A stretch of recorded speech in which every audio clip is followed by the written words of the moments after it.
I am Mr. Gant. Project Management.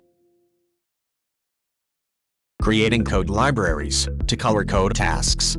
Creating code libraries to color code tasks. You use code libraries to color code your tasks so that their appearance represents something relevant to you.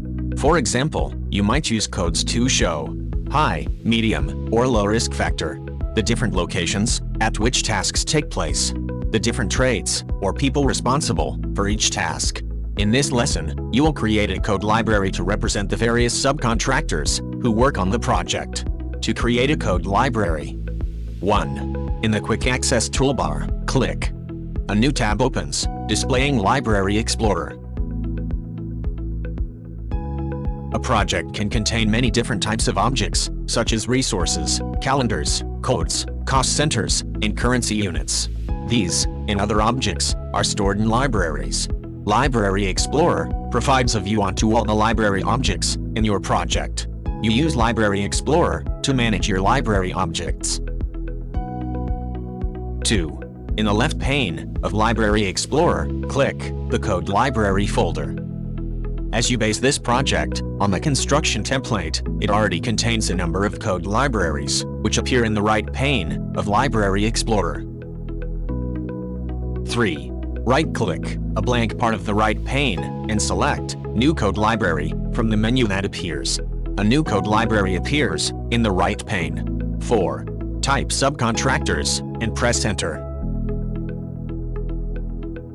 5. Double-click the new code library to open it. The right pane of Library Explorer appears blank, as the code library does not yet contain any code. 6. Right-click a blank part of the right pane and select New Code Library Entry from the menu that appears. A new code library entry, a code, appears in the right pane. 7. Type the name of a subcontractor and press Enter. A new code library entry appears beneath the code library entry you have just created. 8. Type the name of another subcontractor and press Enter.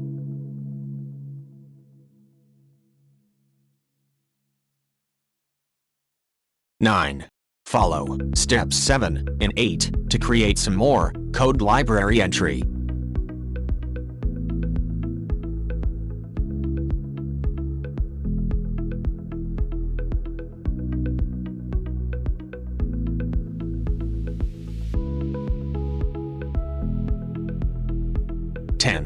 Click in the foreground full color, background full color, and pattern columns to select a different appearance for each code library entry.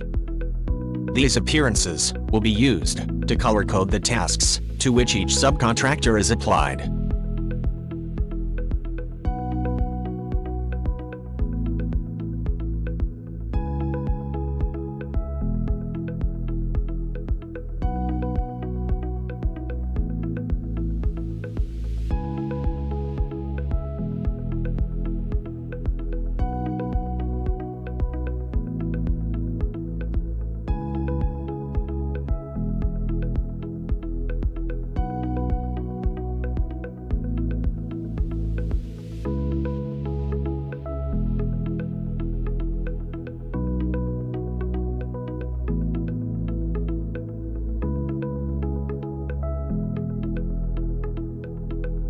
Library Explorer should now look something like this.